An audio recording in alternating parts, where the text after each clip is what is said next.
জাহান্নাম থেকে বাঁচতে চাইলে অবশ্যই এই ভিডিওটি ধৈর্য সহকারে দেখতে থাকুন। সম্মানিত ভিউয়ার্স, আমরা সবাই জাহান্নাম থেকে বাঁচতে চাই। আমাদের জীবনে মৃত্যুই শেষ নয়, মৃত্যুর পরবর্তী জীবন হলো আসলে আমাদের জীবন শুরু। মৃত্যুর পরবর্তী জীবনে আমাদের দুই অবস্থা, হয়তোবা জান্নাত নয়তোবা জাহান্নাম। জান্নাতে তো শান্তির জায়গা সবাই জানি, জাহান্নাম কষ্টের জায়গা সেটা আমরা সবাই জানি। কিন্তু পরকালে জাহান্নাম থেকে বাঁচতে হলে কি কি কাজ করতে হবে, কোন কোন দোয়া পাঠ করতে হবে, সেটা আমরা যদিও সহজ জানি কিন্তু মানি কয়জনে।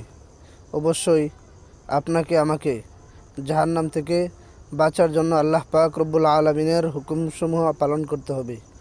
অবশ্যই আপনাকে আমাকে জাহান্নামের আগুন থেকে বাঁচতে হলে, জাহান্নামের সর্বপ্রকারের শাস্তি এবং আযাব থেকে বাঁচতে হলে অবশ্যই আমাকে 5 ওয়াক্ত নামাজ, রোজা, হজ,